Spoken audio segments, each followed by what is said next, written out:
وزیر اعلیٰ صاحبہ فرما رہی ہیں اگر تمہارے بندے مرید کے میں زیادہ مرے ہیں تو ان کی لاشیں دو، لاشیں دکھاؤ۔ لاشیں ہمارے ذمے ہیں یا تمہارے ذمے ہیں؟ کیوں جی؟ حکومت کے ذمے، حکمران کی ذمہ داری۔ حکمران وقت مدینہ منورہ میں منبر پہ کھڑے ہو کے فرماتا ہے دریائے فرات کے کنارے کوئی جانور بھی، بعض روایتوں میں کتے کا لفظ بھی ہے، بعد میں جانور کا لفظ ہے، اگر دریائے فرات کے کنارے کوئی جانور بھی پیاسا مر گیا تو عمر اس کا بھی جواب دہ ہوگا۔ ان اللہ لا یظلم مثقال ذرہ،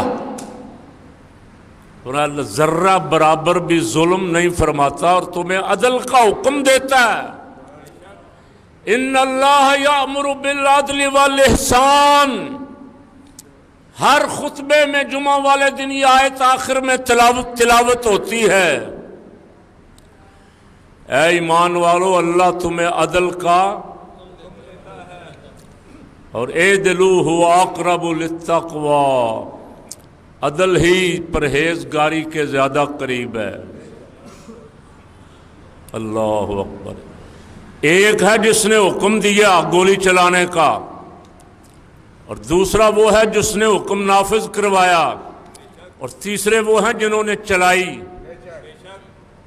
سارے پکڑ میں آئیں گے، اللہ کی پکڑ میں آئیں گے۔ انسان کمزور ہے، طاقتور جب بھی اس کے پاس طاقت آتی ہے تو وہ سرکشی دکھاتا ہے، بغاوت کرتا ہے، پھر اسے خون کے رشتوں کا احترام بھی نہیں رہتا۔ لیکن اللہ رب العالمین تو سب طاقتوروں سے زیادہ طاقتور ہے۔ بش بھی پکڑا ہوا ہے، اور جتنے بڑے بڑے ظالم گزرے ہیں جنہوں نے عراق میں تباہی مچائی، جنہوں نے لیبیا میں تباہی مچائی، جنہوں نے افغانستان میں تباہی مچائی، جنہوں نے غزہ میں تباہی مچائی، اللہ کی عزت کی قسم قبروں میں اتنی ذلت اور رسوائی کے ساتھ پڑے ہوئے ہیں کہ بیان نہیں ہو سکتا۔ آپ کہیں گے مولانا آپ نے قبریں دیکھی ہیں جا کے؟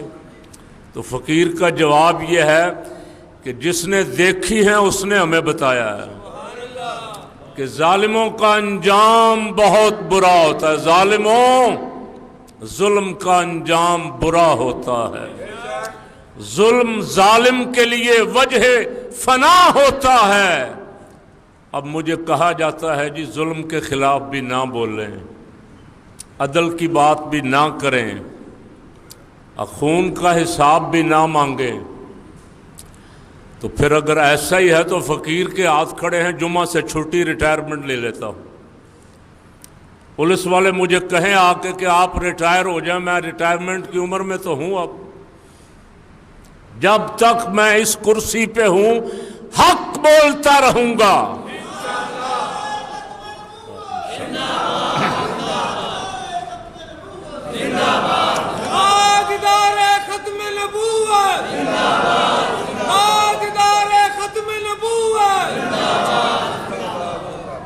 میرے جیسے ہزاروں لاکھوں کروڑوں حضرت امام محمد بن حنبل کی خاک کے برابر بھی نہیں۔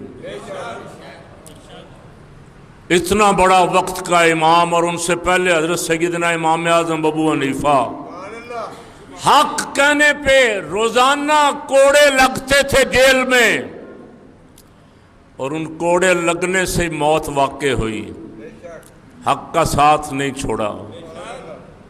کیا ڈراؤ گے؟ جیلوں سے ڈراؤ گے؟ جیلوں میں تو بہت سارے لوگ پڑے ہوئے۔ ڈاکو اور چور اگر جیل میں اپنی ڈاکہ اور چوری بچانے کے لیے جیلیں بھگت سکتا ہے تو اہل حق کے ساتھ کھڑے ہونے کی پاداش میں اگر چلے جائیں تو یہ کون سا سزا ہے بھائی؟ ہمارا موقف، ہمیں جو درس دیا گیا ہے، بزرگوں نے دیا ہے، وہ تو یہ ہے کہ اس راہ میں جتنی مشکلیں آئیں وہ انعام ہیں۔ اللہ اپنے بندوں کو ان مشکلات کا بدلہ دے گا۔ مشکلات اللہ کے بندوں کو آئیں یا نہیں آئیں؟ کربلا والوں کو کتنی آئیں؟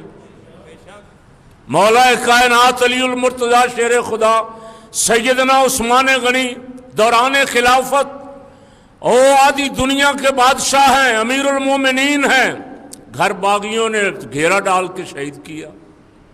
سیدنا صدیق اکبر فاروق اعظم سب نے مشکلات کا مقابلہ کیا۔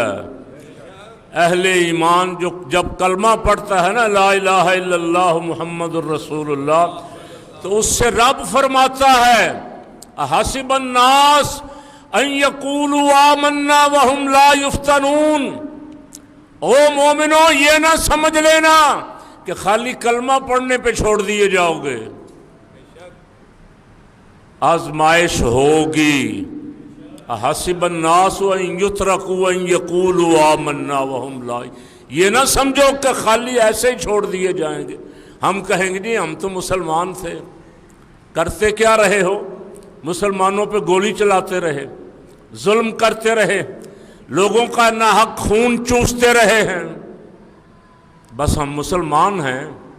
تو فرمایا یہ کہنے پہ نہیں، مشکلیں آئیں گی، امتحان آئیں گے، اللہ کے نبیوں پہ آئے، امتحان اللہ کے نبیوں پہ نہیں آئے۔